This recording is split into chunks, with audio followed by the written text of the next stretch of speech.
Hello दोस्तों, स्वागत है आप सभी का आईएएस विद अरिहंत में। मेरा नाम है मनीष उपाध्याय और आज हम स्टार्ट करेंगे जनरल साइंस और टेक्नोलॉजी का जो हमारा सीरीज चल रहा है उसी में एक नया पोर्शन वैद्युत धारा के बारे में। लेकिन उससे पहले हम अरिहंत पब्लिकेशन की एक बुक के बारे में बात करेंगे जो सामान्य विज्ञान के नाम से निकाली गई है, प्रीलिम्स पॉसिबल के नाम से। इसमें आईएएस और पीसीएस के विभिन्न पेपरों को मिला करके लगभग 250 प्लस पेपर सॉल्व करके chapter wise topic wise arrange किए गए हैं। उसके साथ ही इसमें क्या किया गया है, उनके सॉल्यूशन देने के साथ साथ शुरुआत में कुछ इसमें बेसिक नोट्स या कह सकते हैं ट्रिकी नोट्स जोड़ दिए गए हैं। जहां जहां क्वेश्चनों में जो सॉल्यूशन है उसके अलावा अगर जरूरत पड़ी है तो नॉलेज प्लस को भी इसमें ऐड किया गया है। लगभग 3600 क्वेश्चन है और लगभग लगभग आप ये कह सकते हैं कि बुक ये एरर फ्री है। अगर आप तैयारी कर रहे हैं तो ये वाली बुक जरूर से खरीद लीजिए, क्योंकि हम जब पढ़ेंगे तो पढ़ने के क्रम में जो भी एक्स्ट्रा डाटा होगा वो साथ में उसी बुक में आप ऐड करते चले जाएंगे। तो अपना सेशन शुरू करते हैं। हमारा टॉपिक रहेगा वैद्युत आवेश। देखिए, आवेश असल में क्या चीज है कि जब हम दो चीजों को, जैसे मान लीजिए प्लास्टिक की ये चीज है, अगर हम इसको अपने बालों से घिसें, बिना तेल लगे हुए बालों से अगर घिसेंगे तो इस पेन में छोटे छोटे टुकड़ों को आकर्षित करने का एक गुण आ जाएगा। इस गुण को ग्रीक भाषा में इलेक्ट्रिसिटी कहा गया। ये इलेक्ट्रिसिटी या जो चीजों को आकर्षित करने का जो गुण है, ये जिस वजह से आता है उस वजह को, उस कारण को आवेश कहा जाता है। अर्थात आवेश वो चीज है जिसकी वजह से दो पिंड आकर्षण अथवा प्रतिकर्षण का महसूस करते हैं। ये क्या है, पदार्थ का मौलिक गुण होता है और इसके बीच में क्या होता है, वैद्युत बल कार्यरत होता है। आवेश हमेशा पूर्णांक के रूप में ही पाया जाएगा, आवेश कभी भी अर्ध संख्या के रूप में नहीं पाया जाएगा। मतलब जो भी किसी वस्तु पर आवेश होगा वो हमेशा एन ई के रूप में होगा और एन का मान क्या होगा, या तो 0 होगा, 1 होगा, 2 होगा, इस तरीके से इसका मान होगा। कहीं भी 1.2 आवेश नहीं मिल सकता, ये पॉसिबल नहीं है। इस नियम को आवेश का क्वांटीकरण या पूर्णांकीकरण कहते हैं। ठीक है। अब हम बात करें कि एक इलेक्ट्रॉन पर आवेश कितना होता है, तो एक इलेक्ट्रॉन पर 1.6 इंटू 10 की पावर -19 कूलम आवेश होता है। जो आवेश है उसको दो कैटेगरी में बांटा गया है। एक को कहा गया ऋण आवेश और एक को कहा गया धन आवेश। जो ऋण आवेश है इसका मतलब है किसी पदार्थ में इलेक्ट्रॉन की मात्रा का बढ़ जाना, और जो धन आवेश है इसका मतलब है किसी पदार्थ से इलेक्ट्रॉनों का निकल जाना। जब किसी पदार्थ से इलेक्ट्रॉन निकल जाएंगे, जितने ज्यादा इलेक्ट्रॉन निकलते चले जाएंगे, इस चीज को धन आवेश कहेंगे। अर्थात इस टाइम पे मास में क्या आएगी, कमी आएगी, क्योंकि इलेक्ट्रॉन बाहर निकल के जा रहे हैं। ऋण आवेश बढ़ने का मतलब है कि नए इलेक्ट्रॉन आते चले जाएंगे, क्योंकि अब इलेक्ट्रॉन आ रहे होंगे, इसलिए इस वस्तु का द्रव्यमान बढ़ता चला जाएगा। आवेश का मात्रक, कूलम ने एक नियम दिया है जिसको कूलम का नियम कहते हैं, तो इनके सम्मान में आवेश का मात्रक कूलम सी माना जाता है। अब कूलोम साहब ने ये बताया कि दो आवेश होंगे, उनके बीच में कितना बल लगेगा, तो इन्होंने ये कहा कि जो बल होगा वो उतना ज्यादा होगा जितने ज्यादा आवेश होंगे। मतलब आवेशों के गुणनफल के अनुक्रमानुपाती होगा। अगर आवेश ज्यादा होंगे तो बल भी ज्यादा लगेगा। दूसरी बात उन्होंने ये कही कि जो बल है वो आवेशों के बीच की दूरी के व्युत्क्रमानुपाती होगा। मतलब कि दूरी अगर ज्यादा होगी तो बल क्या होगा, कम होता चला जाएगा। इस तरीके से उन्होंने एक रिलेशन बनाया। इसको कूलम का नियम या इसको आवेशों का आकर्षण प्रतिकर्षण नियम भी कहते हैं। अब आकर्षण कब होगा, यदि आवेश विपरीत प्रकार के होंगे तो आकर्षण बल होगा, और यदि आवेश समान प्रकार के होंगे तो प्रतिकर्षण बल होगा। समान प्रकार के मतलब पॉजिटिव पॉजिटिव या फिर नेगेटिव नेगेटिव, तो प्रतिकर्षण बल लगेगा। अब आगे देखते हैं। अब हम बात करें वैद्युत क्षेत्र की, तो देखिए कोई भी जो आवेश है, अगर हम उसके चारों तरफ किसी दूसरे आवेश को लेकर के आएंगे, सपोज दैट हम क्यू नॉट आवेश को लेकर के आए, तो किसी आवेश के चारों तरफ का वह क्षेत्रफल जिसमें कोई दूसरा आवेश या तो आकर्षण महसूस करता है या प्रतिकर्षण महसूस करता है, उस क्षेत्र को क्या कहते हैं, वैद्युत क्षेत्र कहते हैं। ठीक है, अब भाई अगर मान लीजिए दोनों पॉजिटिव पॉजिटिव हुए तो भी प्रतिकर्षण महसूस करेंगे, दोनों नेगेटिव नेगेटिव हुए तो प्रतिकर्षण महसूस करेंगे। मान लीजिए ये नेगेटिव हुआ ये पॉजिटिव हुआ, मतलब एक दूसरे के अपोजिट हुए तो एक दूसरे की तरफ आकर्षण महसूस करेंगे। तो कुछ भी महसूस कर सकते हैं, आकर्षण भी और प्रतिकर्षण भी। इसको क्या कहा जाता है, वैद्युत क्षेत्र कहा जाता है। अब वैद्युत क्षेत्र की तीव्रता की अगर हम बात करें तो प्रति एकांक परीक्षण धनावेश पर जो बल लगता है, अर्थात वैद्युत क्षेत्र की तीव्रता E बराबर हो जाएगा बल बटे आवेश। किसी एक आवेश का अगर हम बल में भाग दे दें तो हमको वैद्युत क्षेत्र की तीव्रता मिल जाएगी। भैया ये एक सदिश राशि होगी, क्योंकि बल एक सदिश राशि है और आवेश एक अदिश राशि होती है। सदिश में अदिश का भाग देंगे, हमेशा आपको एक सदिश राशि मिलेगी। इसका मात्रक क्या होगा, तो बल का मात्रक होता है न्यूटन और क्यू का मात्रक, आवेश का मात्रक कूलम होता है, इसलिए इसका मात्रक न्यूटन प्रति कूलम हो जाएगा।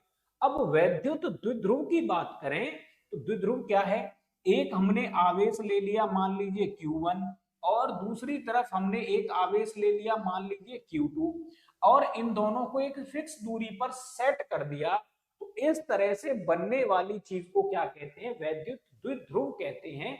द्विध्रुव मतलब अपोजिट नेचर का है, एक पॉजिटिव होना चाहिए तो दूसरा क्या होना चाहिए, नेगेटिव होना चाहिए। ये कह रहा है एक ऐसा निकाय जिसमें दो बराबर किंतु विपरीत आवेश एक दूसरे से अल्प दूरी पर, और वो दूरी क्या हो, फिक्स हो, तो ऐसी कंडीशन में जो निकाय बनता है उसको हम क्या कहते हैं, वैद्युत द्विध्रुव कहते हैं। और किसी भी चीज का आघूर्ण निकालने के लिए हम क्या करते हैं, जो डिस्टेंस लेंगे वो हम ले लेंगे यहाँ पे डी एंड डी, इसलिए हो जाएगा एक कोई भी आवेश गुणा बीच की कुल दूरी या 2q d, इसका फॉर्मूला हो जाएगा। इसका मात्रक क्या होगा, तो आवेश में हमने दूरी का गुणा किया है, इसलिए आवेश मीटर या कूलम्ब मीटर इसका मात्रक हो जाएगा। अब आगे बढ़ते हैं। देखिए कह रहा है वैद्युत फ्लक्स। फ्लक्स क्या है कि जैसे कोई भी अगर हम बात करें पॉजिटिव आवेश करें तो पॉजिटिव आवेश से लाइनें निकलती हुई मानी जाती हैं और नेगेटिव आवेश में लाइनें अनंत से आकर के प्रवेश करती हुई मानी जाती हैं। इसका मतलब अगर हम मान लीजिए हमने यहाँ पे एक प्रश्न, एक लाइन जा रही है, मान लीजिए कि अब लाइन की संख्या 2 हो गई, तो ये जो 2 लाइन की संख्या है इसी को हम क्या कहेंगे, वैद्युत फ्लक्स कहेंगे। इसका मतलब किसी काल्पनिक पृष्ठ से होकर या किसी क्षेत्रफल से होकर गुजरने वाली वैद्युत बल रेखाओं की संख्या को क्या कहते हैं, फ्लक्स कहते हैं। तो पॉजिटिव में ये धनावेश से निकलती हुई, नेगेटिव में ऋणावेश में जाती हुई इन लाइनों की संख्या ही क्या कहलाती है, वैद्युत फ्लक्स कहलाती है। अब गॉस नाम के एक साइंटिस्ट हैं जिन्होंने अपनी एक प्रमेय प्रेजेंट करी है। उन्होंने ये कहा कि किसी बंद पृष्ठ से गुजरने वाला कुल जो वैद्युत फ्लक्स होगा उसके अंदर उपस्थित कुल वैद्युत को क्या करेगा, ये शो करेगा, या ये कहिए कि बंद पृष्ठ से जो फ्लक्स होता है उसको आप ये कह सकते हैं Q अपॉन एप्सिलॉन नॉट, ये होता है बंद पृष्ठ से जो टोटल फ्लक्स की अगर हम बात करें तो वो ये होता है। टोटल गोले की बात कर देंगे तो फ्लक्स उसमें से बाहर नहीं जाएगा, तो जीरो उसको काउंट कर लेते हैं। वैद्युत विभव की बात करें तो वैद्युत विभव क्या होता है, धनावेश से अनंत, धनावेश के अनंत से लाने में किया गया कार्य, या ये कह दीजिए सीधे सीधे कि कार्य और आवेश का अनुपात ही क्या कहलाता है, विभव कहलाता है। कार्य का मात्रक होता है जूल और आवेश का मात्रक होता है कूलम, तो जूल प्रति कूलम इसका मात्रक होता है। वोल्ट नाम के एक साइंटिस्ट के सम्मान में इसी चीज को वोल्ट कह दिया जाता है। धारिता की अगर हम बात करें तो धारिता का मतलब होता है धारण करने की क्षमता, अर्थात आवेश ग्रहण करने की क्षमता ही क्या कहलाती है, धारिता कहलाती है। टेक्निकल टर्म में कहेंगे तो किसी वस्तु के लिए उसके आवेश और विभव का अनुपात ही धारिता कहलाता है। इसका मात्रक कूलम्ब प्रति वोल्ट या फेरड होता है या फेराडे होता है। ठीक है, फेराडे नाम के एक साइंटिस्ट हैं, तो उनके सम्मान में फेरड या फेराडे इसको काउंट किया जाता है। धारिता के आधार पर ही एक चीज बनाई जाती है जिसको कैपेसिटर कहा जाता है, जो पंखे के मोटर के साथ लगा रहता है, जिसको कंडेंसर कह दिया जाता है, वो टेक्निकल लैंग्वेज में क्या कहलाता है, कैपेसिटर कहलाता है, और वो धारिता के आधार पर ही काम करता है। अब आगे देखते हैं, संधारित्र की हम बात कर रहे हैं, कैपेसिटर, तो ये क्या है, आवेश की मात्रा को संचय करने की युक्ति। पर ये किसके लिए, ये शॉर्ट टाइम डिलीवरी के लिए इसका इस्तेमाल किया जाता है। शॉर्ट टाइम डिलीवरी समझ रहे हैं, 1-2 सेकंड में ही ये पूरे अपने आवेश को क्या कर देगा, दे देगा, डिस्चार्ज कर देगा।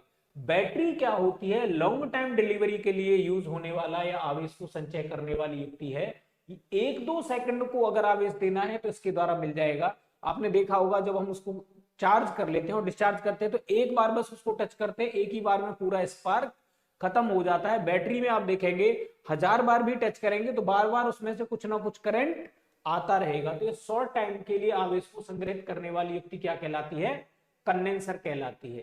कंडेंसर का जो संयोजन है वो 2 प्रकार से होता है, श्रेणी क्रम में और समांतर क्रम में। श्रेणी क्रम में संधारित्रों के संयोजन की तुल्य धारिता का व्युत्क्रम प्रत्येक संधारित्र के व्युत्क्रमों के योग के समान होता है। अर्थात जब भी हम संधारित्र जोड़ेंगे श्रेणी क्रम में तो उसके लिए C1 upon C2 upon C3 ये फॉर्मूला हम यूज करेंगे। मतलब इस तरीके से अगर हमने संधारित्रों को, संधारित्र का सिंबल होता है तो पैरेलल लाइन है, अगर हमने इस तरीके से श्रेणी क्रम का मतलब हो गया एक लाइन में जोड़ना।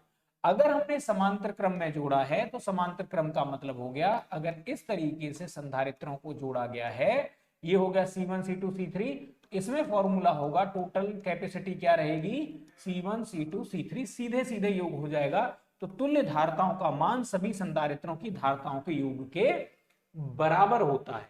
अब हम बात करेंगे स्थितिज ऊर्जा की, तो चालक को अनावेशित अवस्था से आवेशित अवस्था में लाने में किया गया जो कार्य होता है वो क्या कहलाती है, स्थितिज ऊर्जा कहलाती है। और मूलभूत गुण की बात करें तो आकर्षण, प्रतिकर्षण, आवेश का संरक्षण, वैद्युत आवेशों की योज्यता और आवेश का क्वांटीकरण।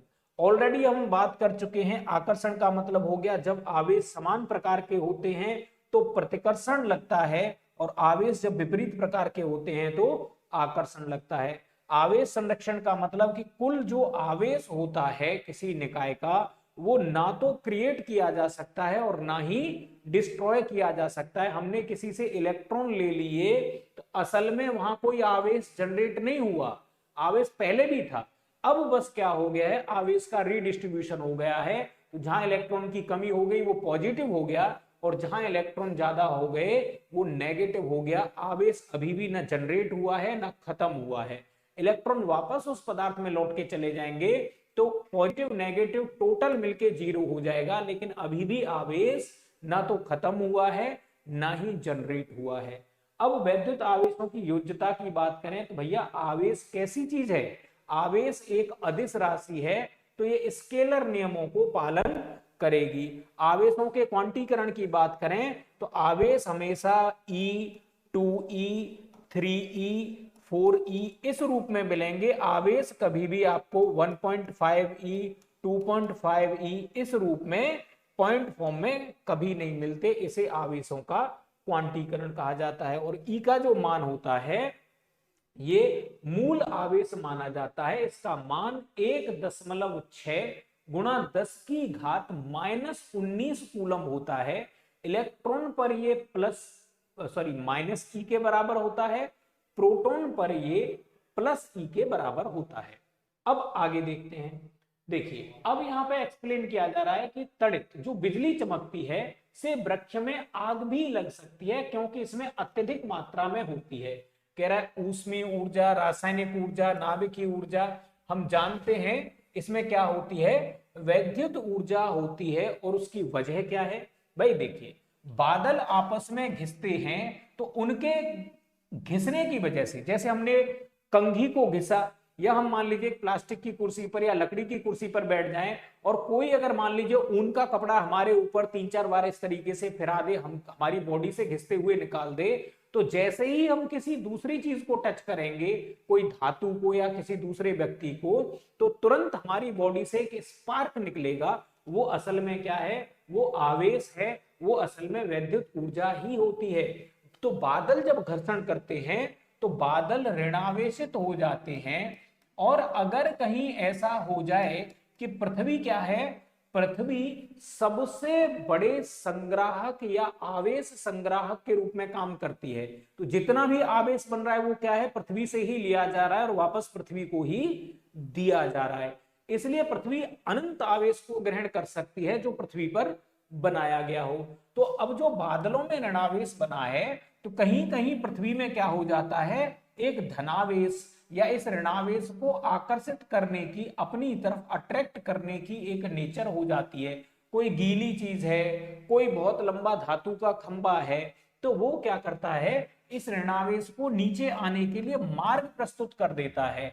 अब जैसे ही हम दो चीजों को टच करते हैं तो उनके बीच में स्पार्किंग हो जाती है। अर्थ बिहेव कर रही होती है एक पॉजिटिव आवेश की तरह, ये नेगेटिव आवेश है। जब ये दोनों अपोजिट आवेश मिलेंगे तो इसकी वजह से क्या हो जाएगा, स्पार्किंग हो जाएगी। स्पार्किंग हो जाएगी तो उसकी वजह से बहुत तेज ध्वनि होती है और बहुत तेज प्रकाश निकलता है, जिसको हम क्या कहते हैं, तड़ित कहते हैं। तो तड़ित में असली वजह क्या है, तड़ित में असली वजह है बहुत अधिक आवेश का होना। और आवेश ही जब गति करता है तो इसको क्या कहा जाता है, विद्युत कहा जाता है। तो इसका मतलब उसमें कौन सी ऊर्जा होती है, उसमें विद्युत ऊर्जा होती है। ठीक है, ऑलरेडी हम इस चीज को एक्सप्लेन कर चुके हैं। जिससे प्रकाश की क्या हो जाती है, जब प्रकाश धरती को टच करता है तो चमकीली धारियां और ध्वनि के रूप में अत्यधिक वैद्युत ऊर्जा उत्पन्न होती है। इस प्रक्रिया को वैद्युत विसर्जन, इलेक्ट्रिक डिस्चार्ज, इस प्रक्रिया को कहा जाता है। ठीक है, अब आगे बढ़ते हैं। कह रहा समान प्रकार की छोटी बूंदें V वोल्ट तक आवेशित की गई हैं। यदि n बूंदें मिलकर एक बड़ी बूंद बनाती हैं तो इस बूंद का विभव क्या होगा। तो भाई n बूंदें हैं, तो मान लीजिए हर एक बूंद का, क्योंकि बूंद क्या होती है, एक गोला होती है, गोले का आयतन क्या होता है, पाई आर क्यू इसका आयतन होता है। n बूंदें हैं, n बूंदें हो गई। और भैया अब इनको मिलाकर के क्या किया जा रहा है, एक बड़ी बूंद बनाई जा रही है, तो उसका आयतन क्या होगा, 4/3। बड़ी बूंद है तो पाई आर क्यू। अब पाई से पाई कट जाएगा, इसका मतलब n आर, ये 1/3 की पावर लगा दूं की पावर 3, और ये हो गया r की पावर 3। इसका मतलब कैपिटल R बराबर n की पावर 1/3 इंटू आर। ये एक रिलेशन हमको पता चल गया। ये कह रहा है कि यदि n बूंदें, हर एक बूंद को क्या किया गया है, V वोल्ट आवेश दे दिया गया है। तो भैया अब हम क्या करेंगे, पहली बूंद पर जो आवेश होगा उसका अगर हम रिलेशन निकाल के चलें तो रिलेशन क्या आएगा,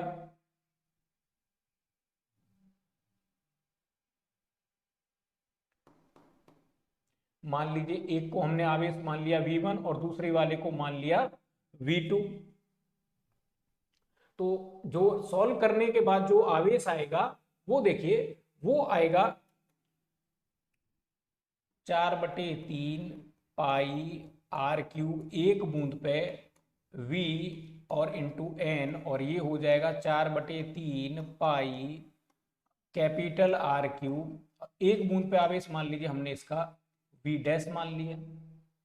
इस तरीके से हम इसको सॉल्व करते चले जाएंगे तो ये क्या आ जाएगा, नीचे से ऊपर की तरफ काटेंगे तो n 1-1/3, और जो वोल्टेज चल रहा है वो वोल्टेज चलता रहेगा।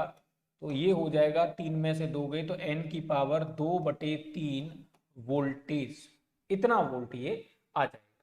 ठीक, देखिए एक ये रिलेशन हमने निकाल लिया यहां तक। फिर देख रहे हैं कि भाई विभव का क्या बता रहा है, आवेश बटे धारता, तो ये V1 Q अपॉन सी और ये स्मॉल q अपॉन सी। कह रहा है V डैश अपॉन V बराबर Q C upon Q C dash. C के लिए फॉर्मूला हो जाएगा 4 पाई एप्सिलॉन नॉट आर और ये हो जाएगा 4 pi epsilon not capital R. दोनों को सॉल्व करेंगे, सॉल्व करने के बाद क्या आ जाएगा 2/3 V करके आ जाएगा सॉल्व करने के बाद। ठीक है, आगे बढ़ते हैं। कह रहा है कि सही हमको चुनना है। कह रहा है तड़ित चालक इमारतों को नष्ट होने से बचाते हैं। असल में क्या है कि जैसे मान लीजिए ये बिल्डिंग है कोई, अब बिल्डिंग ऊंची है तो जाहिर सी बात है, अभी हमने देखा था कि जब बादल ऋणावेशित हो जाते हैं तो अपने आवेश को वो पृथ्वी पर भेजने की कोशिश करते हैं और भेजने की कोशिश में वो देखते हैं कि हमको चालक माध्यम कहाँ मिलेगा। चालक माध्यम उनको मिल जाएगा ये बिल्डिंग, तो पूरी बिल्डिंग पे बिजली गिर जाएगी, जिसकी वजह से वो जहां से भी पॉसिबल होगा वहां से पास होने की कोशिश करेगी। इससे इस बिल्डिंग में क्या हो जाएगी, चटकन हो जाएगी। अब हम क्या कर देते हैं कि इसमें एक ऊंचा इस तरीके से चालक लगा देते हैं, कोई धातु का एक खंबा लगा देते हैं, उस खंबे को तार द्वारा जमीन से जोड़ दिया जाता है। तो कल को अगर मान लीजिए बिजली गिरती है तो इस बिल्डिंग में भी ये चालक ऊपर है तो बिजली सारी इस चालक पे गिर जाएगी और चालक से तार कनेक्टेड है, इसलिए इस तार से होकर के सारी की सारी बिजली जमीन में अंदर पहुंच जाएगी और बिल्डिंग को कोई नुकसान नहीं होगा। इसका मतलब तड़ित चालक इमारतों को नष्ट होने से बचाते हैं, बिल्कुल सही बात। अब इसकी वजह बता रहा है, इसकी वजह यह है कि ये आवेश को पृथ्वी तक भेज देते हैं। तो अभी हमने देखा पूरा का पूरा आवेश जमीन में चला गया तार की वजह से, तो ये बात भी बिल्कुल सही है और ये सही इसका एक्सप्लेनेशन कर रहा है कि तड़ित चालक इमारत को बचा देते हैं क्योंकि आवेश को पृथ्वी तक भेज देते हैं। इसका मतलब दोनों सही हैं और ये जो रीजन है वो एसरसन का सही स्पष्टीकरण भी करता है। ठीक है, अब नॉलेज प्लस को यहां देखते हैं। तड़ित चालक कॉपर से निर्मित धातु की छड़ होती है। कॉपर से क्यों, देखो सबसे जो ज्यादा चालक धातु है हमारे पास वो है चांदी, उससे कम चालक है तांबा, उससे कम चालक है एल्युमिनियम और फिर चालकों की श्रेणी में ऐसे करके फेरस आता है और सबसे एंड में देखें सबसे कम चालक है पीबी। ये धातु होते हुए भी लगभग अचालक की तरह काम करता है। लगभग अचालक मतलब चालक तो है, धातु है, लेकिन इसकी चालकता न्यूनतम होती है। तो बेस्ट चालक क्या है, चांदी का। तो असल में हमको तड़ित चालक किसका लगाना चाहिए, चांदी का लगाना चाहिए। पर भैया चांदी बहुत महंगी है, कोई भी उसको उखाड़ के ले जाएगा, तो उस केस में तो बड़ा मामला गंभीर हो जाएगा। इतना बड़ा पाइप अगर चांदी का लगा दिया जाए तो उसकी सुरक्षा करने के लिए गार्ड रखना पड़ जाएगा। इसलिए क्या किया जाता है, चांदी के थोड़ा सा कम चालकता तांबा शो करता है, तो इसलिए कॉपर से निर्मित हम तड़ित चालक का प्रयोग करते हैं। तो से निर्मित धातु की छड़ होती है, इस छड़ को जमीन से जोड़ा जाता है ताकि बिजली प्रवाहित होकर जमीन में चली जाए। इसे एयर टर्मिनल या स्ट्राइक टर्मिनेशन डिवाइस भी कहा जाता है। क्यों, क्योंकि भैया बिजली इसी पे पड़ेगी, इसलिए इसको स्ट्राइक भी कहा जाता है। टर्मिनल उस चीज को कहा जाता है जहां से होके करंट एंटर करे या जहां से होकर के करंट निकले, उस सिरे को टर्मिनल कहा जाता है। इसकी खोज 1749 में बेंजामिन फ्रैंकलिन ने की थी। अब बेंजामिन फ्रैंकलिन वही साइंटिस्ट है जिसने सबसे पहली बार आवेश को दो कैटेगरी में बांटा, पॉजिटिव आवेश और नेगेटिव आवेश। देखिए इलेक्ट्रॉन की खोज काफी बाद थॉमसन नाम के साइंटिस्ट ने काफी समय बाद करी है, तो इसका मतलब इलेक्ट्रॉन वाला जो कॉन्सेप्ट है वो बाद में आया है, लेकिन बेंजामिन फ्रैंकलिन साहब ने आवेश को पहले ही दो कैटेगरी में पॉजिटिव और नेगेटिव में डिवाइड कर दिया था। आगे बढ़ते हैं। तड़ित चालकों को बनाने में लोहे की छड़ की अपेक्षा तांबे की छड़ों को वरीयता दी जाती है। बिल्कुल सही बात है, क्योंकि लोहे की छड़ों का रेजिस्टेंस ज्यादा होता है, तो वो पूरी की पूरी इलेक्ट्रिसिटी को बड़ा धीमे गति से ले जाएगा। इतने में आवेश पूरी छत पर फैल जाएगा और छत को नुकसान पहुंचा सकता है। तो हमको चाहिए बहुत बेहतरीन कंडक्टर, तो इसलिए तांबे की छड़ को वरीयता दी जाती है। क्यों, क्योंकि ये कह रहा है लोहे की तुलना में तांबा विद्युत का अच्छा चालक होता है, ये बात बिल्कुल सही है। अभी हमने पूरी लिस्ट देखी थी तो उसमें लोहा काफी पीछे आ रहा था, तो ये अच्छा चालक है, ये बात सही है। दूसरी बात, वायुमंडलीय परिस्थितियों में ये सरलता से ऑक्सीकृत नहीं होता। भाई तांबे में बहुत जल्दी जंग नहीं लगती है, लेकिन लोहे में दो बरसात हुई, थोड़ी सी हवा मिली और जंग लग जाती है। जंग लग जाएगी तो कंडक्टिविटी और कम हो जाएगी, मतलब उसमें से वैद्युत धारा और कम जाएगी और धीरे धीरे सड़ करके ये चीज क्या हो जाएगी, खराब हो जाएगी। इसलिए भी तांबे का प्रयोग किया जाता है। तो हाँ बिल्कुल सही बात है, तांबे को वरीयता दी जाती है, बिल्कुल सही बात है। क्यों वरीयता दी जाती है? क्योंकि ये ज्यादा अच्छा चालक है और इसमें जंग नहीं लगती है उतनी ज्यादा। तो बिल्कुल सही बात है, दोनों सही भी हैं और ये सही व्याख्या भी करता है, सही स्पष्टीकरण भी दे देता है। ठीक है, देखिए ये कह रहा है तड़ित चालकों को बनाने में इसलिए वरीयता दी जाती है क्योंकि लोहे की तुलना में तांबा वैद्युत का अच्छा सुचालक है और ये वायुमंडलीय परिस्थितियों, वायुमंडलीय परिस्थिति मतलब हवा और नमी में सरलता से ऑक्सीकृत नहीं होता, मतलब जंग इसमें नहीं लगती है। जबकि लोहा क्या हो जाता है, जंग लग जाती है, उसमें ऑक्सीकृत हो जाता है। अब आगे बढ़ते हैं। देखिए अब यहां से टर्म शुरू होता, अभी हमने आवेश को पढ़ा, अब यहां से चीज शुरू होती है वैद्युत धारा और वैद्युत शक्ति के बारे में। असल में धारा उस चीज को कहा जाता है यदि कोई मास, मास मतलब बहुत सारी संख्या में कोई चीज अगर पार्टिकुलर एक ही दिशा में प्रवाहित होने लग जाए, एक ही दिशा में चलने लग जाए, तो इस चीज को मास कहा जाता है। ठीक, सॉरी, इस चीज को धारा कहा जाता है। जैसे समुद्र में जब पानी एक डायरेक्शन में चलने लगता है तो उस चीज को समुद्री धारा कहा जाता है। नदी में पानी एक ही तरफ बहता है तो उसे जल धारा कहा जाता है। इसका मतलब धारा का मतलब जब इलेक्ट्रॉन एक डायरेक्शन में फ्लो करने लग जाए तो उसे इलेक्ट्रॉन धारा या इलेक्ट्रिक धारा या इलेक्ट्रिक करंट कहा जाएगा। ठीक है, तो इसका सीधा सीधा मतलब है कि I बराबर क्या होगा, आवेश अपॉन टाइम।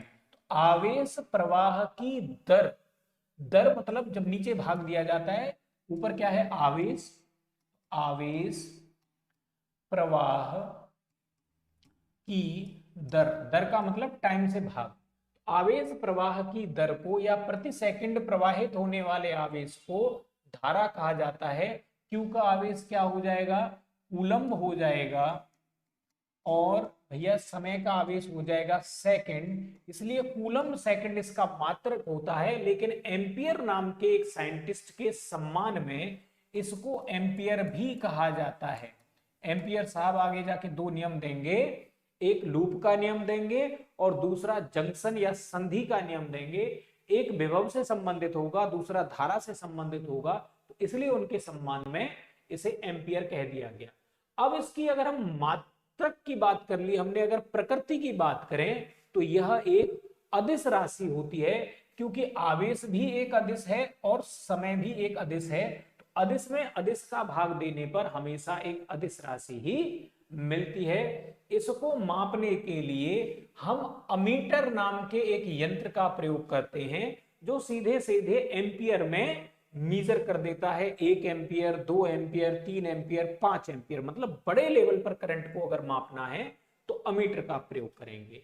अमीटर एक यंत्र से बनता है जिसको गैल्वेनोमीटर कहा जाता है।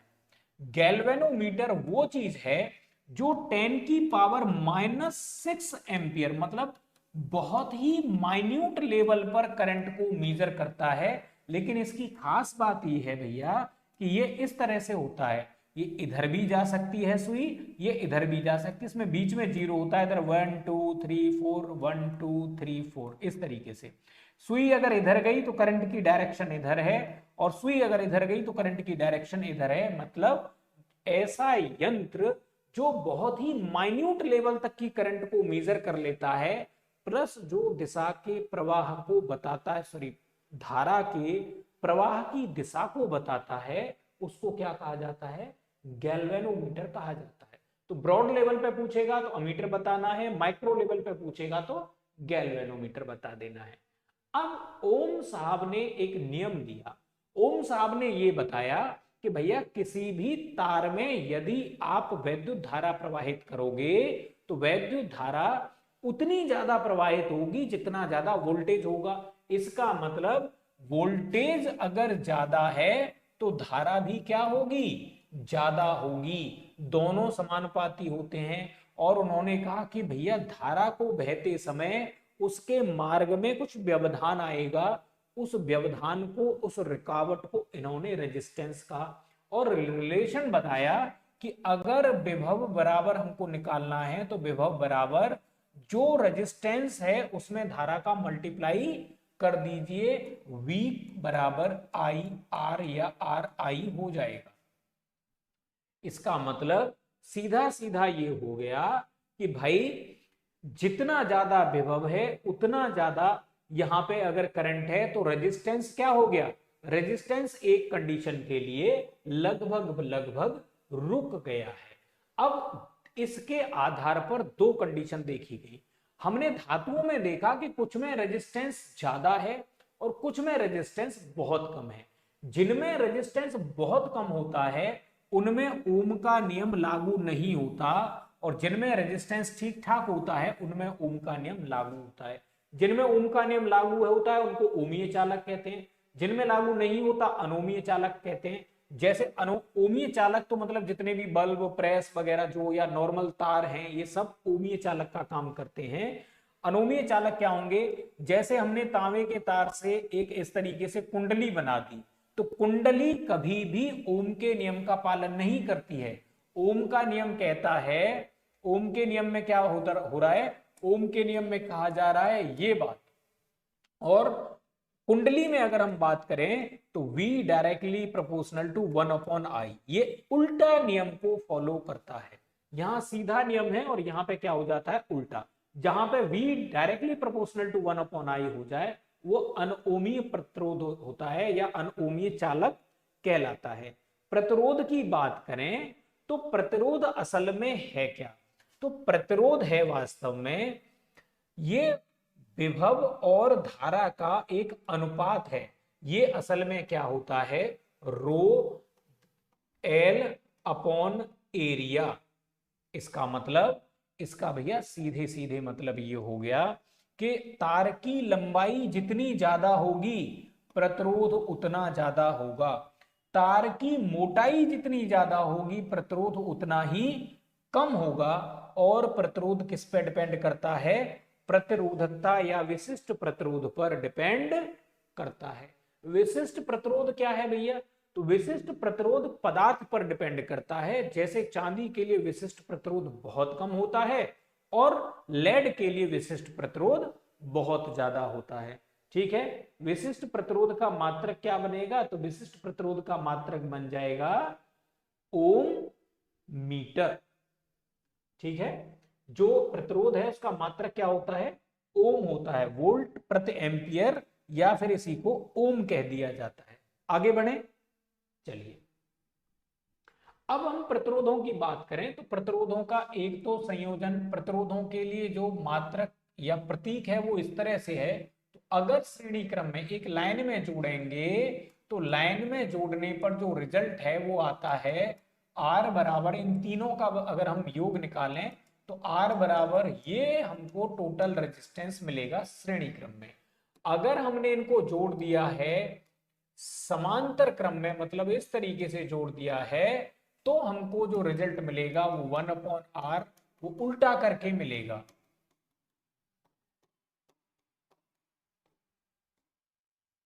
ठीक है, तो ये समांतर क्रम, ये सॉरी ये श्रेणी क्रम, ये समांतर क्रम। विशिष्ट प्रतिरोध जो अभी हमने रो कहा था, ये क्या होता है, ये वैद्युत क्षेत्र की तीव्रता और धारा घनत्व के अनुपात को बताता है। अभी हमने इसके बारे में बात करी थी कि भाई आर बराबर क्या होता है, रो एल अपॉन एरिया होता है, तो रो बराबर क्या हो जाएगा, आर ए अपॉन एल हो जाएगा। ठीक है, तो सीधे सीधे वहीं से याद कर लेते हैं, ओम मीटर इसका मात्रक हो जाएगा। प्रतिरोधकता के आधार पर पदार्थों का वर्गीकरण अगर करने की कोशिश करें तो भैया किसी का प्रतिरोध बहुत कम होगा, उसमें से करंट बड़ा आसानी से निकल जाएगा, करंट पास हो जाएगा, इसलिए उसको चालक कहने लगेंगे, कंडक्टर कहेंगे। चालक मतलब सुगम धारा प्रवाह हो जाएगा, प्रतिरोधकता बहुत कम होती है, लगभग 10 की पावर -8 से लेकर के 10 की पावर -6 रेंज की होती है। अर्धचालक उन पदार्थों को कहेंगे जहां से करंट बड़ी मुश्किल से गुजर पाएगा और जहां पर प्रतिरोधकता काफी ज्यादा हो जाती है, 10 की पावर -6 से 10 की पावर +4 तक, देखिए खूब ज्यादा हो गई है। तो इनमें करंट बड़ी मुश्किल से गुजर पाता है। अगर हम कुचालक की बात करें तो जिनसे बिल्कुल भी करंट फ्लो नहीं हो पाता है, धारा जा ही नहीं पाती है, और जिनकी प्रतिरोधकता या जिनका रेजिस्टेंस भी क्या होता है, बहुत ज्यादा होता है, हद से ज्यादा होता है। लेकिन अब यहां पे कंडीशन आती है कि प्रतिरोधकता को या जो रो है ये किस चीज पर डिपेंड करता है। तो भैया ये डिपेंड करता है एक तो पदार्थ पर, चांदी है तो बहुत कम, तांबा है तो उससे ज्यादा, इस तरीके से ये बढ़ता चला जाता है। एल्युमिनियम है तो उसमें और ज्यादा, लोहा है तो उसमें और ज्यादा, और लेड है तो उसमें सबसे ज्यादा। एक तो ये पदार्थ पर निर्भर कर रहा है, पहली बात। दूसरी बात, ये डिपेंड करता है तापमान पर। तापमान पर कैसे? अगर तापमान बढ़ाया जाएगा तो चालक के लिए क्या होगा, रो का मान बढ़ता चला जाएगा, रेजिस्टेंस बढ़ता चला जाएगा। अगर टेम्परेचर बढ़ता चला जा रहा है, टेम्परेचर अगर कम होता गया, भाई अगर मान लीजिए ये सीधा रिलेशन है कि टेम्परेचर बढ़ेगा तो किसी भी चालक के लिए रेजिस्टेंस का मान या विशिष्ट प्रतिरोध का मान या प्रतिरोधकता का मान बढ़ता चला जाएगा। इसका उल्टा भी तो होगा कि टेम्परेचर कम होगा तो प्रतिरोधकता का मान या कुल प्रतिरोध का मान लगातार घटता चला जाएगा। हम टेम्परेचर को कम करते करते 0 केल्विन पर ले आएंगे तो रेजिस्टेंस भी 0 हो जाएगा। जब कोई रेजिस्टेंस नहीं होता है तो इसको कहते हैं शून्य रेजिस्टेंस की कंडीशन, या रेजिस्टेंस का उल्टा होता है, भाई विरोध का उल्टा क्या हो गया, सुगमता, तो प्रतिरोध का उल्टा क्या हो गया, चालकता। तो जब 0 चालकता हो जाएगी तो उस कंडीशन में 0 रेजिस्टेंस हो जाएगा तो चालकता अनंत हो जाएगी, और इसको कहते हैं अतिचालकता। अतिचालकता का मतलब जब रेजिस्टेंस शून्य हो जाता है। लेकिन ये रही यहां की कंडीशन। अब हम बात करेंगे अर्धचालक के केस में। अर्धचालक के केस में क्या होगा कि देखिए, आप जब टेम्परेचर को बढ़ाएंगे तो इसका रेजिस्टेंस क्या होगा, कम होगा। जब इसके टेम्परेचर को आप कम करेंगे तो इसका रेजिस्टेंस बढ़ता चला जाएगा। समझ गए ना? उस वाले केस में क्या हो रहा था, चालक वाले केस में टेम्परेचर बढ़ा रहे थे तो रेजिस्टेंस बढ़ रहा था, टेम्परेचर कम कर रहे थे तो रेजिस्टेंस कम हो रहा था। यहां अर्धचालक वाले केस में क्या है, टेम्परेचर बढ़ाते हैं तो रेजिस्टेंस कम होता है, टेम्परेचर कम करते चले जाते हैं, रेजिस्टेंस बढ़ता चला जाता है। टेम्परेचर को जब 0 कर लेंगे तो रेजिस्टेंस बहुत ज्यादा बढ़ जाएगा। वैसी कंडीशन में अर्धचालक पूर्ण अचालक या पूर्ण कुचालक की तरह भांति काम करेगा। तो चालक के लिए टेम्परेचर 0 केल्विन होने पर वो अतिचालक की भांति काम करता है, और अर्धचालक के लिए टेम्परेचर 0 केल्विन होने पर वो कुचालक की तरह काम करता है। दोनों में उल्टा रिलेशन होता है, तो इस चीज को भी नोट कर लीजिए आप। ठीक है, आगे बढ़ते हैं। अब ये कह रहा है वैद्युत शक्ति क्या है, इलेक्ट्रिक पावर क्या है। तो पावर जब कभी भी बोला जाएगा तो पावर का मतलब है कार्य करने की दर। अब कार्य यहां पे क्या है, तो कार्य को हम कहेंगे एकांक समय में स्थानांतरित ऊर्जा, या कार्य को हम कहेंगे voltage into charge upon T. अब यहां पे वोल्टेज में अगर हम ये रिलेशन निकालें तो ये हो जाएगा V इंटू आई, मतलब पावर बराबर वोल्टेज या विभव गुणा धारा। इसी को क्या कहा जाता है, शक्ति कहा जाता है। तो कार्य करने की दर ही क्या कहलाती है, शक्ति कहलाती है। इस और अगर इसका उल्टा करें तो P बराबर आई स्क्वायर आर, या ये कह सकते हैं कि P directly proportional to 1 upon are.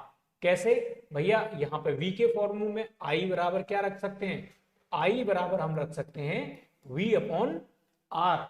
ठीक है, v अपॉन आर रख देंगे तो ये क्या हो जाएगा, p बराबर हो जाएगा v into V upon R या v स्क्वायर अपॉन आर हो जाएगा, और p directly proportional 1 upon R निकल के आ जाएगा।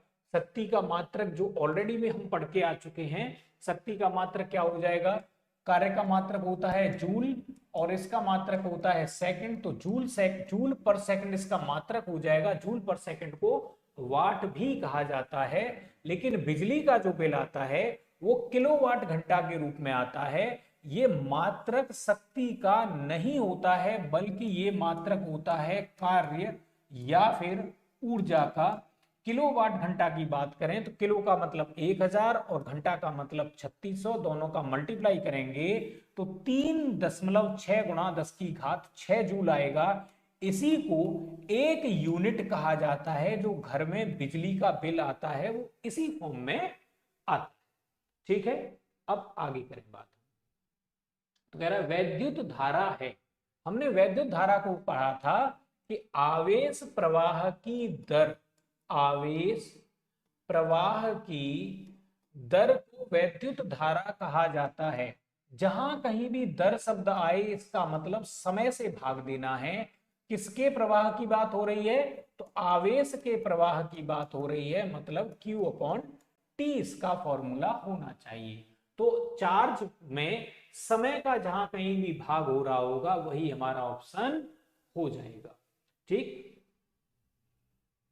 तो सही सूत्र बता दिया। किसी चालक के किसी अनुप्रस्थ काट से कुल आवेश प्रवाह की दर अर्थात प्रति सेकंड प्रवाहित आवेश की मात्रा को वैद्युत धारा कहा जाता है। इसका मात्रक क्या होता है, एम्पियर होता है। ये ऑलरेडी भी हम पढ़ चुके हैं। अब ये कह रहा है कि किसी परिपथ में एक ताप दीप्त लैंप से होकर के कितनी धारा प्रवाहित हो रही है भैया, 1.5। जब इस तरह के न्यूमेरिकल आए तो हमको क्या कर लेना चाहिए, नोट करते चले जाना चाहिए।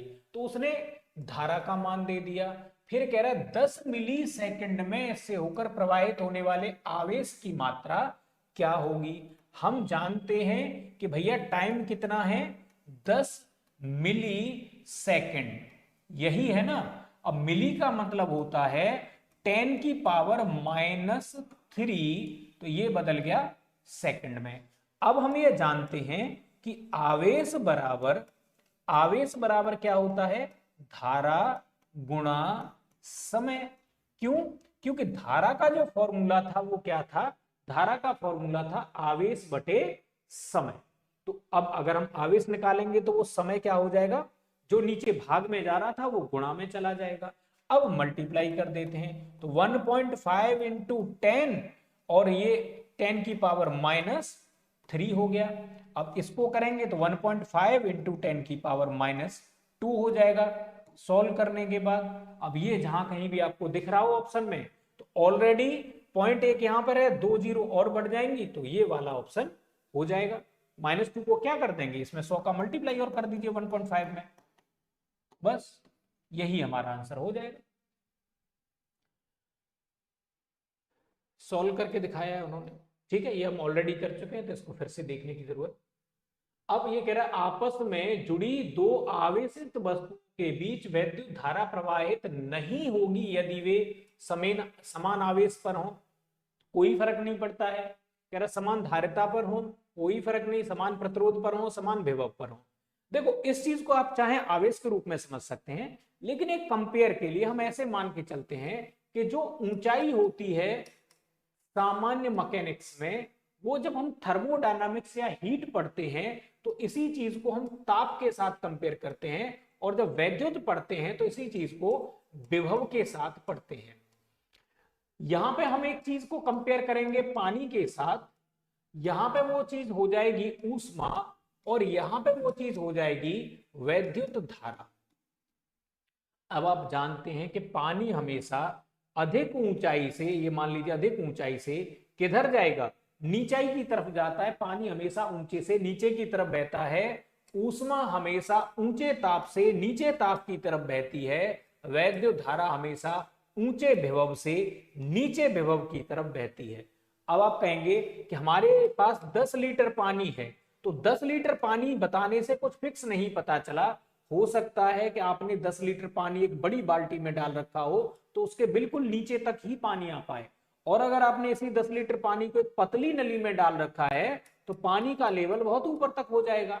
अब ऐसी कंडीशन में आप दोनों को कनेक्ट कर देंगे तब भी आप देख पाएंगे कि 10 लीटर दोनों में बराबर बराबर पानी है, फिर भी पानी का प्रवाह इस नली से इस बाल्टी की तरफ हो जाएगा। इसका मतलब कि आवेश से कोई फर्क नहीं पड़ेगा। फर्क किससे पड़ेगा?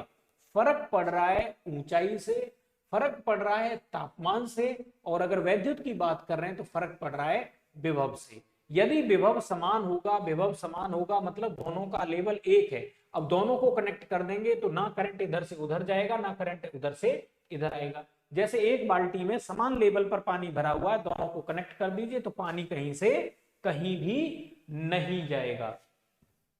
देखेंगे अगर समान विभव पर है तो वैसी कंडीशन में वैद्युत धारा प्रवाहित नहीं होगी। क्यों? क्योंकि भैया दोनों के दोनों क्या होते हैं? समान रहते हैं। हमेशा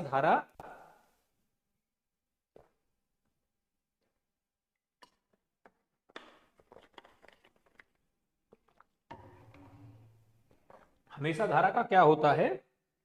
उच्च विभव से निम्न विभव की तरफ बहती है। आप मोटा मोटा एक रिलेशन जो अभी हमने यहां पर डिस्कस किया है ये वाला, ये याद रखना। इस आधार पर आपको धारा से अगर समझ में ना आ पाए तो आप इस चीज को पानी धारा की जगह पे आप यहाँ पे आवेश भी ले सकते हैं। इसके आधार पर तुलना कर लेना कि पानी किधर से किधर बहेगा। आप अपने दिमाग में ये बिठा लेना, क्योंकि धारा तो हमने नहीं देखी, करंट भाई पानी तो हमने खूब देखा होता है, उसका तो एग्जाम्पल हमने खूब लिया होता है। चलिए अब देखेंगे हम धारा घनत्व। घनत्व की जब बात करी जाएगी तो घनत्व का मतलब होता है, देखिए घनत्व तीन प्रकार से निकाला जा सकता है किसी चीज में। जैसे मान लीजिए हम द्रव्यमान की ही बात करें तो द्रव्यमान में लंबाई का भाग देने पर, द्रव्यमान में क्षेत्रफल का भाग देने पर, द्रव्यमान में आयतन का भाग देने पर। तो जो आयतन घनत्व होता है सामान्य तौर पर उसी चीज को घनत्व कह दिया जाता है। ये क्षेत्रफल घनत्व होगा और ये रैखिक घनत्व होगा। ऐसे ही धारा के भी या आवेश के भी तीन तरह के घनत्व होते हैं, और जब धारा में हम क्षेत्रफल का भाग दे देते हैं तो एक खास राशि निकल के आती है जिसको धारा क्षेत्रीय घनत्व या धारा घनत्व के नाम से जाना जाता है। और धारा एक अदिश राशि है, बिना दिशा वाली राशि है, और क्षेत्रफल एक सदिश राशि है, मतलब एक दिशा वाली राशि है। एक कॉमन सा नियम है कि जब कभी भी एक अदिश और सदिश के बीच में गुणा हो या भाग हो, कुछ भी होगा तो आंसर हमेशा एक सदिश राशि ही मिलेगी। तो धारा घनत्व क्या होता है? एक सदिश राशि होती है। इसका मात्रक क्या होगा? तो इसका मात्रक हो जाएगा एम्पियर, और भैया नीचे इसका मात्रक हो जाएगा प्रति मीटर स्क्वायर। एम्पियर प्रति मीटर स्क्वायर इसका मात्रक हो जाएगा। यह एक सदिश राशि होगी। ठीक है, प्रतीक इसका जे से है, आप चाहें जिससे प्रेजेंट कर सकते हैं, ऐसा कोई बंदिश नहीं है। तो जे बराबर बस आपको याद रखना है धारा अपॉन क्षेत्रफल, एकांक क्षेत्रफल से प्रवाहित होने वाली धारा। इसका ऐसा ही मात्रक क्या होगा? एम्पियर प्रति वर्ग मीटर या एम्पियर प्रति मीटर स्क्वायर, ये इसका मात्रक हो जाएगा। ठीक है, अब आगे बढ़ते हैं। दो एक जैसे बल्बों को किस प्रकार जोड़ने पर अधिक रोशनी मिलेगी? दोनों श्रेणी क्रम में जुड़े हों, दोनों समांतर क्रम में जुड़े हों, और ये कह रहा है सही उत्तर का चयन कीजिए। तो जब समांतर क्रम में जुड़े होते हैं तो रोशनी ज्यादा मिलती है। ठीक है, तो ये कह रहा है दो एक जैसे बल्बों को समांतर क्रम में जोड़ने पर अधिक रोशनी मिलेगी, क्योंकि समांतर क्रम में सभी जो चीजें होती हैं उन पर वोल्टेज समान और धारा क्या रहती है? अलग अलग रहती है। हम जानते हैं कि वैद्युत शक्ति का जो मात्रक होता है वो धारा के वर्ग के समानुपाती होता है। तब श्रेणी क्रम में जो बल्ब जुड़ेंगे उनकी शक्ति क्या हो जाएगी? आई स्क्वायर आर अपॉन 2 हो जाएगी। ठीक है, अब समांतर क्रम में अगर जोड़ देंगे तो इनकी शक्ति क्या हो जाएगी? इनकी शक्ति हो जाएगी P बराबर 2I स्क्वायर आर। तो यहां पे देखेंगे, यहां पे टोटल पावर आधी हो रही है और यहां पे टोटल पावर दोगुनी हो रही है। इसलिए समांतर क्रम में क्या हो जाएगा, जो बल्ब है वो ज्यादा जलेंगे, ठीक है, अधिक रोशनी देंगे। अब हम बात करें कि मानव शरीर के, शुष्क मानव शरीर की हम बात कर रहे हैं कि वैद्युत प्रतिरोध के परिणाम की कोटि क्या है। तो देखिए फैक्चुअल इंफॉर्मेशन है, मानव शरीर का जो प्रतिरोध है वो 10 की पावर +5 से लेके 10 की पावर 7 समथिंग रहता है, या सीधे सीधे हम कहें, मोटा मोटी कहें तो एवरेज 10 की पावर 6 ओम की रेंज का होता है, ठीक है। मानव शरीर का जो वैद्युत प्रतिरोध है उसकी कोटि सामान्यतः होती है। अब पानी पी लेंगे तो थोड़ा सा कम हो जाएगा, पानी नहीं पिया है तो थोड़ा सा बढ़ जाएगा। इसके अलावा व्यक्ति से व्यक्ति के शरीर में भी थोड़ा सा डिफरेंस पाया जाता है, हर आदमी का रेजिस्टेंस समान नहीं होता है। हालांकि विशेष परिस्थितियों में ये 10 की पावर 5 ओम या उससे अधिक भी हो सकती है। किसी चालक का वह गुण जिसके कारण उसमें प्रवाहित होने वाली विद्युत धारा के प्रवाह का विरोध करता है, चालक का प्रतिरोध कहलाता है। अर्थात इलेक्ट्रॉन के रास्ते में आने वाली बाधा को ही हम क्या कहते हैं, प्रतिरोध कहते हैं। इसका मात्रक वोल्ट एम्पियर, या क्योंकि ओम ने एक नियम दिया है, ओम ने ही इसको डिफाइन किया था, ओम भी होता है। अभी हम थोड़ी देर पहले है रो पढ़ रहे थे यहां पे, तो रो का मात्रक हमने देखा था, सॉरी, हम एक डिस्कस कर रहे थे कि ओम क्या है, प्रतिरोध क्या है, बाधा है, इलेक्ट्रॉन के मार्ग में आने वाली बाधा। प्रतिरोध का जब हम उल्टा कर देंगे, 1 प्रतिरोध कर देंगे, तो इसी चीज को हम क्या कहते हैं, चालकता कहते हैं। चालकता की बात करें तो ये प्रतिरोध का उल्टा होता है। इसका मतलब ये इलेक्ट्रॉन के मार्ग में क्या है, आसानी को व्यक्त करता है। तो अब प्रतिरोध का मात्रक अगर ओम है तो इसका मात्रक क्या हो जाएगा, ओम इनवर्स हो जाएगा। ओम को ऐसे करके लिखा जाता है, इस पे माइनस लगाया जाता है, इसलिए अब हम क्या करेंगे, माइनस हटाने के लिए MHO मो भी लिख देते हैं। इसी चीज को हम सीमेन भी लिख देते हैं। तो सीमेन किसका मात्रक है, सीमेन चालकता का या कंडक्टिविटी का मात्रक होता है, ठीक है। अब इस चीज को नोट कर लेते हैं, बाकी आगे बढ़ते हैं। कह रहा दो तारों की लंबाइयां, व्यास, प्रतिरोधकताएं सभी 1:2 के अनुपात में है। अगर पतले तार का प्रतिरोध 10 ओम है तो मोटे तार का प्रतिरोध क्या होगा। भैया हम तो ये मान के चलते हैं कि एक तार है उसका प्रतिरोध R1 है, दूसरा है उसका प्रतिरोध R2 है। अभी हमने फॉर्मूला देखा था कि रो 1 पहले तार के लिए, लंबाई L1, एरिया A1, फिर रो 2 विशिष्ट प्रतिरोधकता दूसरे तार के लिए, लंबाई L2 और क्षेत्रफल A2। भैया इनको अरेंज कर लेंगे तो हो जाएगा रो रो और ये रो 2, और हो जाएगा L1/L2, और ये हो जाएगा आपका A2/A1, उल्टा। कह रहा सभी के अनुपात ऐसे हैं 1:2 और इस तरीके से, ठीक है भाई, सबको लिख लेते हैं। ये कह रहा है कि ये भी 1/2 है, फिर कह रहा है L1 L2 भी 1/2 है, ठीक।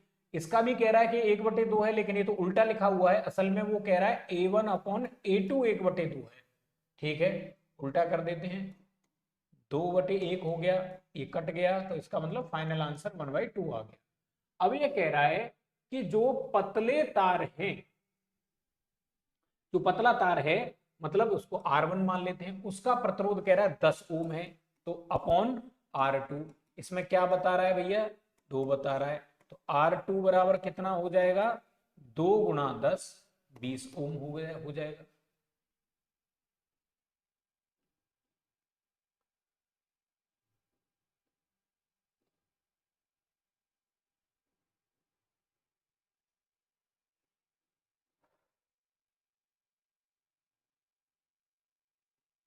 सॉरी सॉरी सॉरी, एक चीज यहाँ पे कैलकुलेशन में गड़बड़ी हुई है।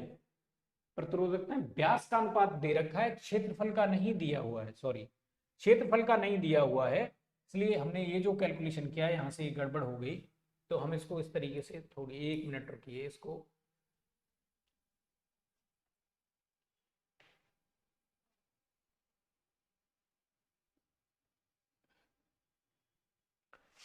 एक मिनट। देखिए कह रहा है विशिष्ट प्रतिरोधकताओं का अनुपात इतना, लंबाइयों का अनुपात इतना, ठीक। लेकिन यहाँ पे एरियाओं का अनुपात हमने दे रखा है और उसने दे रखा है हमसे क्या, व्यास या त्रिज्याओं का अनुपात। तो ये हो जाएगा पाई r1 स्क्वायर और ये हो जाएगा पाई r2 स्क्वायर। तो ये हो जाएगा पाई से पाई कैंसल, r1 अपॉन r2 बराबर, और ये स्क्वायर 1/2 का होल स्क्वायर मतलब 1/4। अब इसको a2 अपॉन a1 के फॉर्म में लिखेंगे तो ये क्या हो जाएगा 4/1। इससे ये पूरा का पूरा खत्म, 1 हो जाएगा। 1 हो गया, इसका मतलब r1 अपॉन r2 बराबर 1 या r1 बराबर r2। r1 का मान कितना देखा है, दे रखा है उसने 10 ओम, तो r2 का मान भी क्या हो जाएगा 10 ओम हो जाएगा। ये वाला सही होगा, ठीक है। तो कैलकुलेशन में इस तरह की मिस्टेक्स नहीं करनी है, हमको ये बहुत ध्यान से करना है कि उसने असल में दे क्या रखा है। हमने क्या किया, जल्दबाजी में व्यास पे ध्यान नहीं दिया और एरिया के डायरेक्ट वैल्यू रख दी, तो वो भी ऑप्शन में मैच कर रहा था तो मामला गड़बड़ हो जाता। तो इस चीज को हमको खासतौर से ध्यान में रखना है कि अगर व्यास दे रखा है तो हमको व्यास का ही इस्तेमाल करना है, ठीक है। आगे बढ़ते हैं कैलकुलेशन में, अब फिर कुछ नहीं बचा है, आगे बढ़ते हैं। जिस पदार्थ में बड़ी संख्या में मुक्त इलेक्ट्रॉन होते हैं और कम प्रतिरोध प्रदर्शित करता है, भाई ज्यादा इलेक्ट्रॉन होंगे, नंबर ऑफ इलेक्ट्रॉन क्या हो ज्यादा हो और प्रतिरोध क्या हो कम हो। तो अभी हमने पदार्थों को 3 कैटेगरी में बांटा था, चालक जिसमें प्रतिरोध क्या होता है बहुत कम होता है, अर्धचालक जिसमें प्रतिरोध क्या होता है रेजिस्टेंस मीडियम होता है, और भैया एक हमने पढ़ा था अचालक जिसमें प्रतिरोध क्या होता है बहुत ज्यादा होता है। तो ये क्या क्या कह रहा है, प्रतिरोध कैसा हो कम हो, कम प्रतिरोध वाली चीजों को क्या कहा जाता है चालक कहा जाता है, ठीक है। वैद्युत धारा का प्रवाह चालकों में क्या हो जाता है बहुत सुगमता से हो जाता है। इस फैक्ट को भी हम जानते हैं कि चांदी सबसे अच्छा होता है, लेकिन प्रायोगिक रूप से सर्वाधिक प्रयुक्त चालक तांबा होता है। चांदी सबसे अच्छा, दूसरे नंबर पे तांबा। प्रायोगिक क्यों कह रहे हैं भाई, चांदी का प्रयोग करेंगे इतना महंगा पड़ेगा। मान लीजिए पंखे में वायरिंग करने के लिए, पंखे की मोटर को भरने के लिए चांदी के तार का प्रयोग कर लिया, बंदूक लेके पंखा ही रखाने पे बैठे हुए हैं उसको ही सुरक्षित रखने के लिए, क्योंकि नजर हटी कोई पंखा खोल के ले गया। तो इस वजह से प्रायोगिक तौर पे देखा जाए तो तांबा सबसे बेहतर है। असल में चांदी ही बेहतर होता है, लेकिन वो महंगी धातु है इसलिए उसका प्रयोग नहीं किया जाता है। निम्न में से कौन सा वैद्युत का अच्छा सुचालक है, सबसे बेहतरीन कौन, चांदी। दूसरे नंबर पे कौन, तांबा। तीसरे नंबर पे कौन, एल्युमिनियम। ये अभी हमने सीरीज बनाई थी, अब सोना कहीं बाकी एंड में बच जाएगा। तो सबसे अच्छा पूछा है इनमें से, तो चांदी इनमें से सबसे अच्छा है, ठीक है।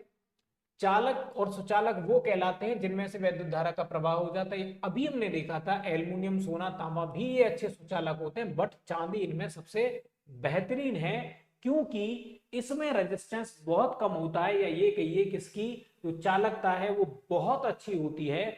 और इसमें क्या होता है, क्रिस्टलीय संरचना ऐसी होती है कि जो इलेक्ट्रॉन है वो परमाणुओं से बहुत कम बार टकराता है, तो एनर्जी लॉस न्यूनतम होता है, जिसकी वजह से इसकी प्रतिरोधक क्षमता घट जाती है और ये अच्छा चालक बन जाता है। अब आगे बात करेंगे, कह रहा माइका है, माइका मतलब अभ्रक को कहा जाता है। अभ्रक क्या होता है, कुचालक होता है भाई। अभ्रक में कोई मुक्त इलेक्ट्रॉन नहीं होता, मुक्त इलेक्ट्रॉन नहीं होता है। मुक्त इलेक्ट्रॉन क्या करते हैं, ये होते हैं किसी भी आवेश के वाहक, और ये क्या करते हैं ऊष्मा के भी वाहक के तौर पर काम करते हैं। तो अभ्रक क्या होगा, कुचालक होगा सबका, ठीक है। देखिए माइका दोनों का क्या होता है, कुचालक होता है, क्योंकि कोई फ्री इलेक्ट्रॉन नहीं है। यह एक बहुउपयोगी खनिज है जो आग्नेय तथा कायांतरित चट्टानों में खंडों के रूप में पाया जाता है। अभ्रक एल्युमिनियम और पोटेशियम के जटिल सिलिकेट होते हैं। तो कोई ये एक धातु नहीं है, बल्कि क्या है सिलिकेट्स हैं। एल्युमिनियम और पोटेशियम जब सिलिकॉन के साथ अब एक यौगिक बनाते हैं तो उनको क्या कहा जाता है, एल्युमिनियम पोटेशियम सिलिकेट कहा जाता है। और ये क्या होते हैं, कुचालक होते हैं। इस वजह से इसका प्रयोग कैपेसिटर बनाने में, संधारित्र या कंडेंसर बनाने में, कंप्यूटेटर बनाने में, कंप्यूटेटर अभी हमने पढ़ा था पिछली क्लास में, तो ये क्या करता है, धारा की दिशा बदल देता है या एसी को डीसी में कन्वर्ट कर देता है। डायनामो बनाने में, डायनामो वो चीज है जो यांत्रिक ऊर्जा को क्या करती है भैया, वैद्युत ऊर्जा में कन्वर्ट कर देती है। इसको वैद्युत जनरेटर भी कहा जाता है। तो इन सब चीजों को बनाने में इसका प्रयोग किया जाता है, अभ्रक का प्रयोग किया जाता है। अब आगे बढ़ते हैं। कह रहा है अति चालकता किस तापमान पर अत्यधिक आर्थिक महत्व की हो सकती है जिससे लाखों रुपए की बचत हो। अत्यंत कम तापमान पर, उस तापमान पर जिस पर अर्धचालक हो जाता है, सामान्य ताप पर, ऊंचे ताप पर। अति चालकता कहां हो रही है, सामान्य तौर से 0 केल्विन पर हो रही है। 0 केल्विन का मतलब -273 डिग्री सेंटीग्रेड। अब सामान्य रूप से ये तापमान पॉसिबल नहीं होता है। हमारे लिए तापमान कौन सा है, सामान्य टेम्परेचर, मतलब 0 डिग्री सेंटीग्रेड मान सकते हैं, 10 डिग्री सेंटीग्रेड मान सकते हैं। ये टेम्परेचर हमारे लिए सामान्य है। अगर इस टेम्परेचर पर हमको अतिचालकता मिल जाएगी तो अतिचालकता का प्रयोग कहां कहां पे होता है, अतिचालकता का प्रयोग तीव्र चुंबक बनाने में। तीव्र चुंबक बनाएंगे तो भैया जैसे एमआरआई मशीन होती है वहां पे इसका इस्तेमाल किया जा सकता है। इसका इस्तेमाल धातु कर्म में किया जा सकता है। मतलब धातु, अगर ऐसी कोई धातु है जिसमें से कोई लोहा, निकिल, कोबाल्ट वगैरह है, उसके शुद्धिकरण में हम इन चुंबकों का इस्तेमाल कर सकते हैं। बड़ी चुंबकों का प्रयोग हम कर सकते हैं मैग्लेव ट्रेन में, कंप्यूटरों में भी किया जा सकता है। बहुत सारे उपयोग हैं इसके। मैग्लेव ट्रेन जो चाइना ने इसका एक्सपेरिमेंट किया है, ये दुनिया की सबसे फास्ट ट्रेनें होती हैं।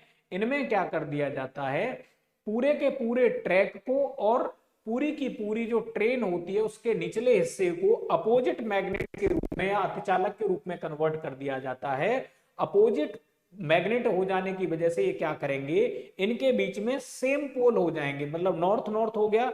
अब चुंबकें क्या करती है, एक दूसरे के ऊपर तैरती हैं, तो ये ट्रेन जमीन को टच नहीं करती है बल्कि ऊपर ऊपर चलती है।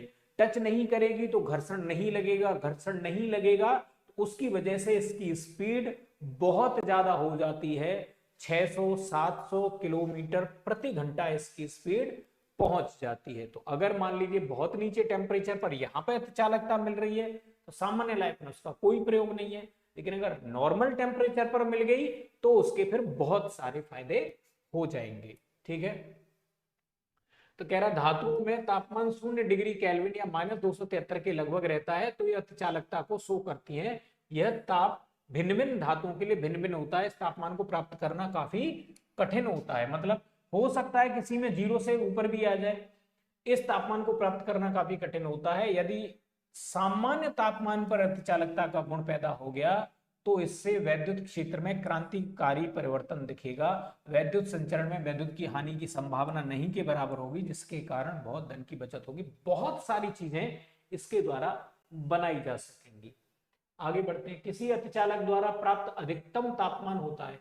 अतिचालकता देखिए, जो पारे में शुरुआत में करी गई वो 4 केल्विन थी, 4 केल्विन पर पारे में प्राप्त करी गई थी। उसके बाद से लगातार हम देख रहे हैं कि लगातार लगातार टेम्परेचर बढ़ता चला जा रहा है। अभी फिलहाल की बात करें तो लगभग 212 या 213 केल्विन तक हम ऐसे पदार्थ विकसित कर चुके हैं जो अतिचालकता को शो कर रहे हैं इतने हाई टेम्परेचर पर भी। इनमें से अगर देखा जाए तो 133 के लगभग, जब जिस टाइम की ये बात है तब तक वहां तक बस इतनी ही नॉलेज थी। अभी लेटेस्ट देखा जाए तो काफी आगे हम बढ़ चुके हैं। तो उस टाइम के हिसाब से अगर ऑप्शन देखा जाएगा तो वायुमंडलीय दाब पर किसी अतिचालक द्वारा अधिकतम ताप कितना है, 133 केल्विन होता है। अधिकतम ताप वाला अतिचालक एक सिरेमिक पदार्थ है जिसमें मरकरी, बेरियम, कैल्शियम, कॉपर और ऑक्सीजन शामिल है। उस टाइम के हिसाब से 133 वाला ऑप्शन सही है। ठीक है, नव आविष्कृत उच्च ताप अतिचालक है। तो अभी हमने देखा था सिरेमिक। सिरेमिक क्या होता है, किसी मिट्टी को या किसी चीज को अगर हम आग में बहुत ज्यादा तपा देते हैं तो उससे जो पदार्थ बनेगा मिट्टी से, मिट्टी के बर्तन आप कह सकते हैं जो उच्च ताप पर तपे हुए रहते हैं, उनको क्या कहा जाता है, सिरेमिक्स कहा जाता है। तो सिरेमिक ऑक्साइड के द्वारा जो बना हुआ पदार्थ है वो क्या है, अभी लेटेस्ट खोजा गया अतिचालक है। लेकिन ये भी देखेंगे कब का है, ये काफी पुरानी बात है, उस टाइम पर यही था। अब और भी बहुत सारे लेटेस्ट अतिचालक आ चुके हैं, इसको हम साइंस एंड टेक्नोलॉजी में देखेंगे। ठीक है, अभी हालांकि अब इस चीज को, इस एक्सप्लेनेशन के लिए हमारा कोई बहुत ज्यादा मतलब नहीं बनता है, क्योंकि टेक्नोलॉजी बहुत आगे बढ़ चुकी है तब से, 2006 से। सिरेमिक पदार्थ कमरे के ताप पर भी अतिचालकता प्राप्त कर सकते हैं। कब, कुछ परिशुद्ध कमरे के ताप का मतलब हो गया कितना, लगभग 25 डिग्री सेंटीग्रेड की बात हो रही है, तो बहुत हाई टेम्परेचर हो गया। ये सिरेमिक क्या पदार्थ है, ये ऐसे पदार्थ होते हैं भैया जब धातु अतिचालक -140 से कम ताप पर ही अतिचालकता प्राप्त करते हैं। सिरेमिक पदार्थ होते हैं जो हाई टेम्परेचर पर भी अतिचालक रहते हैं, लेकिन जो धातु होती हैं उनके लिए टेम्परेचर अभी भी बहुत कम ही चाहिए। हालांकि इस दिशा में लगातार साइंटिस्ट वर्क कर रहे हैं, और हो सकता है कि धातुओं को भी फिर थोड़े से हाई टेम्परेचर पर कन्वर्ट किया जा सकेगा, जिससे हम विद्युत धारा का ट्रांसमिशन हो, मैग्लेव जैसी ट्रेन हो, इनका विकास कर पाएंगे भविष्य में। अब आगे बढ़े, दो समांतर प्रतिरोध वाले सर्किट का कुल प्रतिरोध 1.403 किलो ओम है। यदि एक प्रतिरोधक का मान 2 किलो ओम है तो दूसरे का प्रतिरोधक का मान क्या होगा। भैया समांतर है तो 1/R बराबर 1/R1 प्लस 1/R2, तीसरा भी है तो 1/R3, चौथा भी है तो 1/R4। श्रेणी क्रम में होता तो R बराबर R1 प्लस R2 हो जाता, कहलाए। कुल प्रतिरोध कितना है, तो कुल प्रतिरोध इसने दे रखा है 1.403, और एक का क्या दे रखा है, एक का मान कह रहा है 2, तो दूसरे का मान क्या होगा ये पूछ रहा है भैया। अब बस गुणा भाग करना बाकी है, इसको सॉल्व कर लीजिए, आपके पास आंसर आ जाएगा।